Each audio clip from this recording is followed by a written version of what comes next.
You leave with nothing, and you are banned from my house forever! That house was sold at 8 a.m. My wife doesn't understand high finance or corporate debt. Keep believing that, Richard, while you still have a job. Sign these divorce papers quietly or my legal team will burn your reputation. You just made your biggest mistake. Who authorized Vanguard Holdings to take over my company?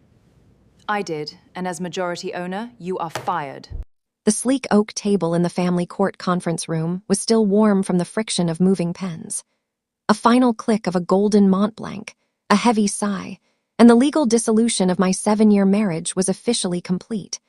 But before the ink could even settle on the final page, my former mother-in-law, Victoria, threw her manicured hands onto the doorframe, physically blocking the exit of the legal suite. Her face was flushed with victorious malice, her diamonds catching the harsh fluorescent lighting. "You leave this building with nothing," she shrieked, her voice echoing down the marble hallway of the courthouse while her son, my newly minted ex-husband Richard, stood behind her with his hands smugly tucked into his tailored suit pockets. "And don't you ever dare show your pathetic face near my estate again. You are banned from our property, banned from our circle, and completely erased from this family." The legal aides gasped. Richard's high-priced attorney smirked, folding his hands. Victoria stared at me, waiting for the tears, the desperate pleas, or the emotional breakdown she had spent months trying to orchestrate. I didn't flinch. I slowly straightened the cuffs of my cream silk blazer, picked up my leather portfolio, and looked Victoria dead in the eye.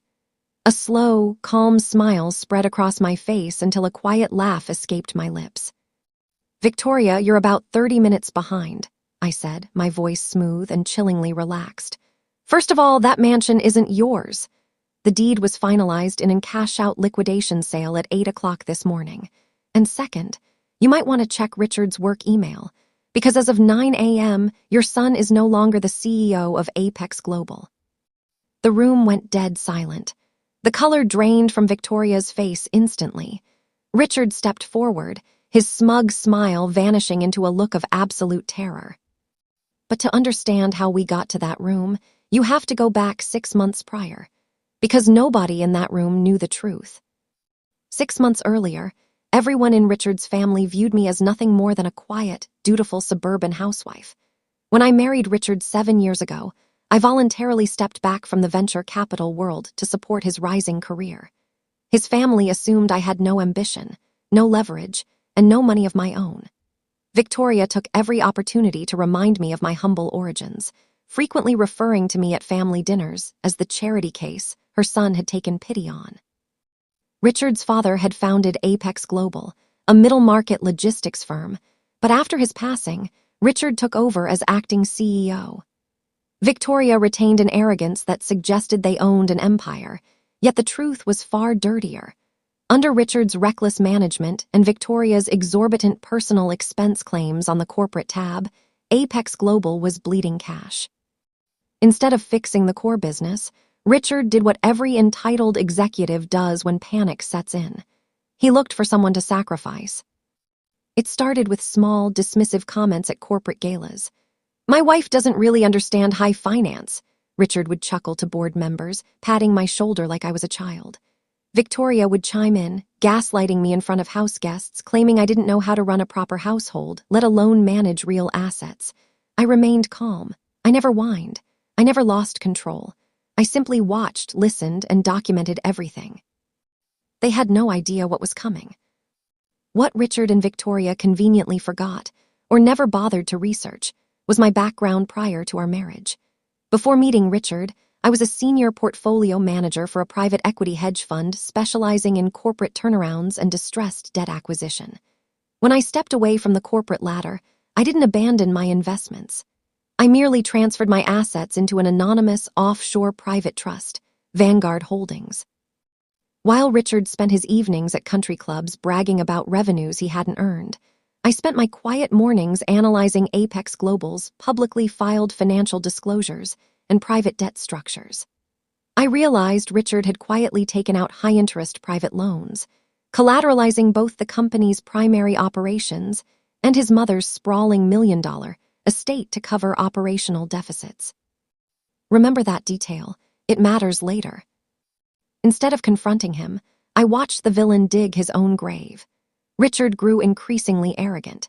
He began spending weekends away under the guise of executive retreats, flaunting expensive watches while refusing to cover standard household bills.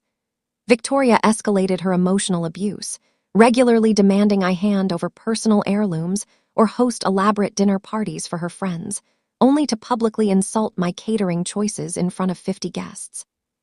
The tipping point arrived on a rainy Thursday night.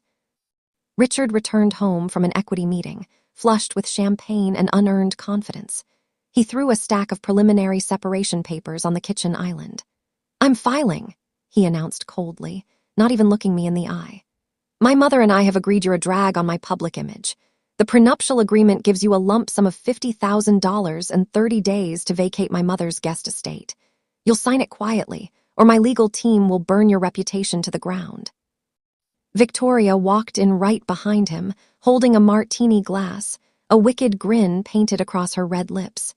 "It's time you go back to the gutter you came from," she sneered.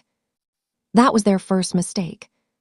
Richard assumed that because the prenup protected his existing premarital shares in Apex Global, I was left powerless.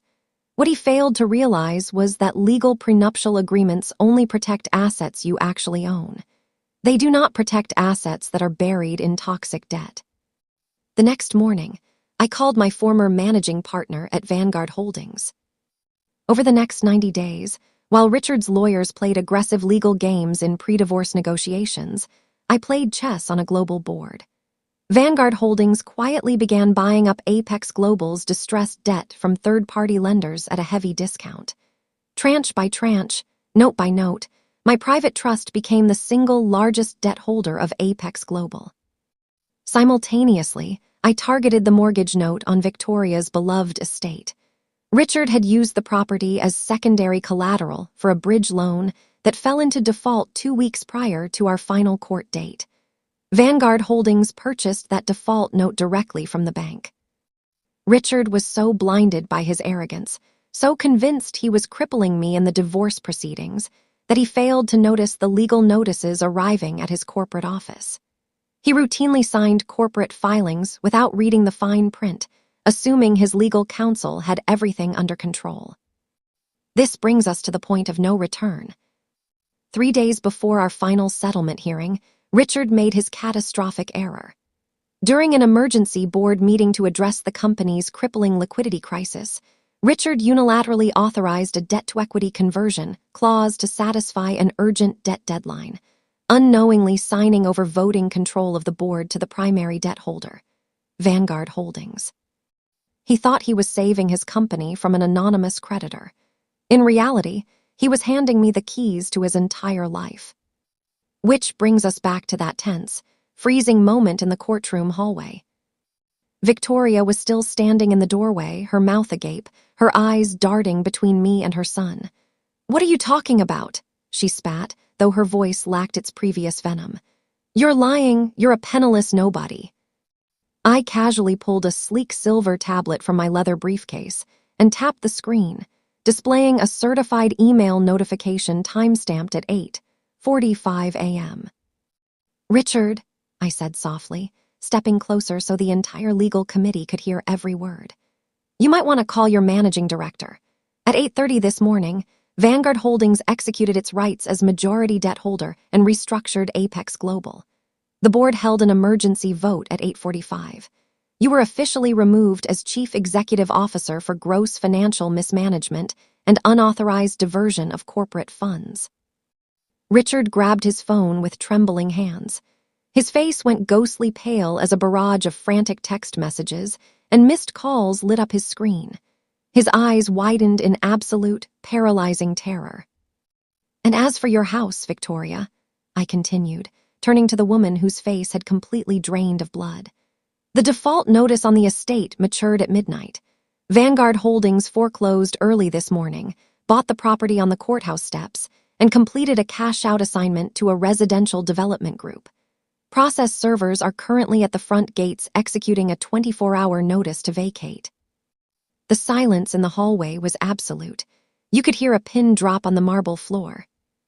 Richard's attorney slowly closed his leather folder, took 2 steps away from his client, and stood in complete, stunned silence. Victoria dropped her designer handbag. It hit the floor with a heavy thud as she clutched her throat, looking like she was about to faint. You can't do this," Richard stammered, his voice cracking, all his former posture completely destroyed. "Who is Vanguard Holdings?" I leaned in close, looked him straight in the eye, and whispered, "I am Vanguard Holdings." I didn't scream. I didn't gloat. I didn't raise my voice. I simply adjusted my coat, walked right past Victoria, who was now leaning against the wall for support, trembling uncontrollably, and walked out the heavy glass doors of the courthouse into the bright morning sun. Over the next 6 months, the dominoes fell in spectacular fashion. Without his executive salary or his corporate expense accounts, Richard was forced to liquidate his private sports car collection just to cover his mounting legal fees. An audit by the new management team at Apex Global uncovered years of unauthorized personal expenses drawn by Victoria, leading to a civil lawsuit that stripped her of her remaining liquid savings. She was forced to move into a tiny 2-bedroom rented apartment on the outskirts of town. Richard couldn't secure another executive role in the industry. Word of his gross mismanagement and sudden boardroom coups spread like wildfire through the market, rendering his name toxic to recruiters. Last I heard, he was working as a mid-level shift manager for an independent freight broker, struggling to pay off his personal debts.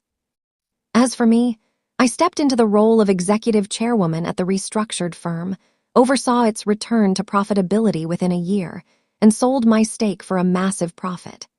I moved to a quiet coastal estate overlooking the ocean, enjoying the absolute peace that comes with patient, strategic justice.